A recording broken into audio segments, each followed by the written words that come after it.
What's the price of a dream? Well, for one man, the dream of a simple two-story house cost him absolutely everything. Today, we're going to dive into a really powerful story about what happens when one person's ambition for his family runs headfirst into a wall of prejudice. So, this image really sets the stage. You've got the two central figures of our story right here. On one side, there's Bajaji. This is a man who's worked his whole life for just one thing. And on the other, you've got the village authority who represents a system that doesn't see his dream as an achievement. Nope, they see it as a direct threat. Okay, so let's get into it. The whole conflict really boils down to Baji's dream, which sounds so simple, right? He just wants to build a house with a second floor. But in his village, this wasn't just a dream, it was an act of rebellion, something incredibly controversial. Think about this. For 35 years, Baji has worked tirelessly. Now, he's finally coming home. He's not rich, not by a long shot, but he has his life savings. And with that, he wants to build a proper home, a safe place for his family. All he wants is a little dignity, a place where he can live out his days in peace. Now, to really get why his dream was so controversial, you have to understand the world he lived in. Bayaji was born into what was called the untouchable caste. This is, well, it's absolutely crucial context. It meant that in the eyes of the established social order, just by existing and wanting more, he was breaking the rules. Any attempt to better his life wasn't just looked down on, it was actively and often violently pushed back down. So for Bayaji, a two-story house is all about family, security, a real symbol of hope. But for the village, it's a status symbol. And that status was reserved for one person, the high caste village head, Khandaba Patil. So you can see, Bayaji's dream isn't just about building a house. It's seen as a direct challenge to the entire social food chain.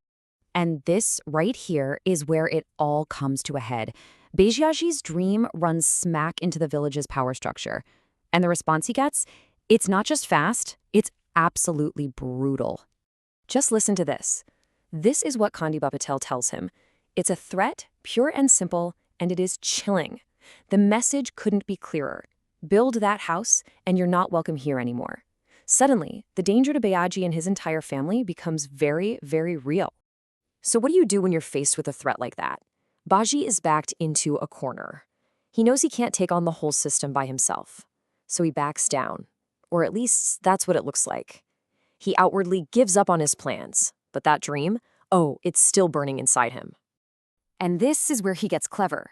It's like his fear sparks this incredible ingenuity. On the outside, the house he builds looks totally normal, just a standard 3-room house.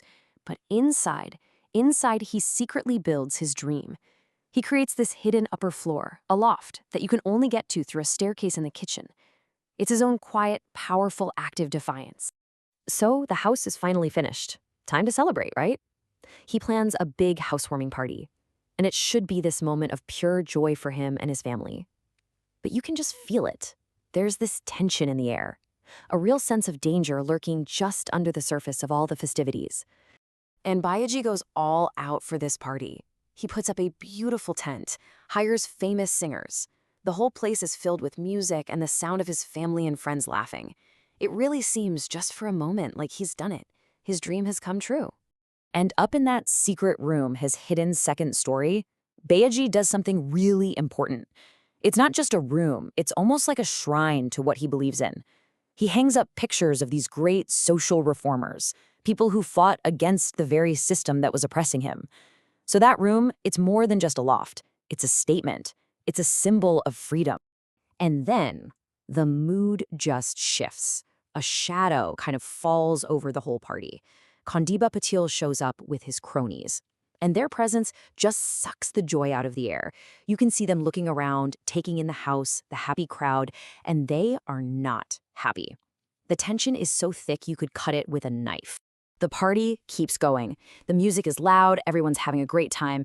It's 2 a.m, and right at this peak moment of joy, everything changes. The story takes an absolutely devastating turn. And then the undreamed of incident took place. Just like that, the happiness of the night is completely shattered by an act of pure, unimaginable cruelty. Out of nowhere, the house is just engulfed in flames. Fire erupting from all sides at once. And for Baji, there's no question in his mind. He knows instantly this wasn't an accident. This was arson. This was Kandi Bapatzel making good on his threat. And what does Bayaji do? In this incredible act of heroism, he runs back into the burning building. He's not trying to save his stuff, no.